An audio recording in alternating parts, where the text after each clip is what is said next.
సురేష్ గారు సర్వీస్ గురించి మాట్లాడదామండి. ఒకవేళ ఏమన్నా ఇబ్బంది అయితే గనక అసలు ఎలాంటి ఇబ్బందులు వస్తాయి గ్రిడ్ ఏర్పాటు చేసుకున్న తర్వాత? ఆ ఇబ్బందులు వస్తే మీ కంపెనీ తరపు నుంచి ఎలాంటి సర్వీస్ అందిస్తారు?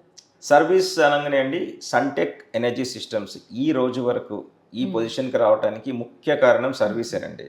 అండ్ ఇందాక నేను మీకు చెప్పాను, సర్వీస్లో మేము సోలార్ వాటర్ హీటర్స్ బ్యాక్గ్రౌండ్ నుంచి వచ్చిన వాళ్ళము. సోలార్ వాటర్ హీటర్స్లో ట్యాంక్ లీకేజెస్ అని, ట్యూబ్స్ ఫెయిల్యూర్ అని చెప్పి చాలా రకాల సర్వీస్ ఇష్యూస్ ఉంటాయి. సో వీ యూస్డ్ ఆల్మోస్ట్ మేము 2 లక్షల సోలార్ వాటర్ హీటర్స్ మేము మ్యానుఫ్యాక్చరింగ్ చేసి ఇండియా మొత్తం సప్లై చేసాము. So you can imagine what kind of service support we need actually to క్యాటర్ for those customers. Almost 2 లక్షల సిస్టమ్స్ అంటే. సో ఇవన్నీ మాకు ఎక్స్పీరియన్స్ తోటి ఆన్ గ్రిడ్ సిస్టమ్స్లో సర్వీస్ యాక్టివిటీ కోసం అని చెప్పి మేము సపరేట్గా కొన్ని టూల్స్ డెవలప్ చేసుకున్నాం in house. So first of all on grid సిస్టమ్స్లో వచ్చే ప్రాబ్లమ్స్ ఎట్లుంటాయంటేనండి, మన ఇన్వర్టర్స్ తర్వాత సోలార్ ప్యానల్స్ ముఖ్యంగా 2 ఐటమ్స్ ఇన్స్టాల్ చేసినాయి, వాటిలో ఇంపార్టెంట్ ఉంటాయి. తర్వాత డిస్ట్రిబ్యూషన్ బాక్సెస్ అని ఉంటాయి, తర్వాత కేబుల్స్ ఉంటాయి. ఇలాంటి కొన్ని ఇష్యూస్ ఎప్పుడన్నా మీకు ప్రాబ్లం వస్తే ఇన్వర్టర్ ఫెయిల్యూర్ వస్తుంది, లేకపోతే ఎప్పుడన్నా మీకు డిస్ట్రిబ్యూషన్ బాక్సెస్ ఓవర్ మీకు వోల్టేజెస్ పెరిగినప్పుడు ఎప్పుడన్నా వస్తే అవి ట్రిప్ అవుట్ అని జరుగుతుంది.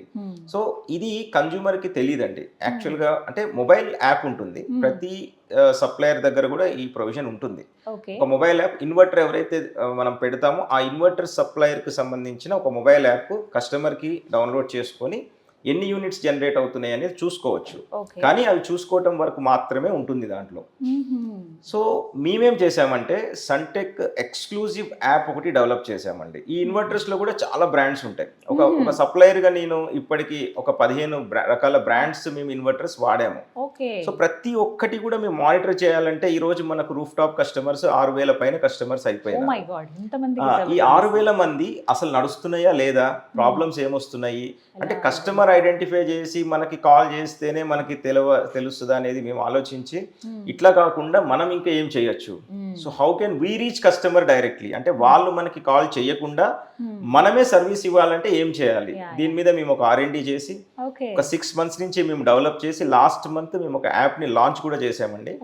సో ఇప్పుడు ఈ 5,000 మంది నుంచి 6,000 మంది కస్టమర్స్ ఎవరైతే మాకు ఇప్పుడు ఆన్ గ్రిడ్ సిస్టమ్స్లో ఉన్నారో వీళ్ళందరినీ మేము ట్రాక్ చేస్తున్నాం.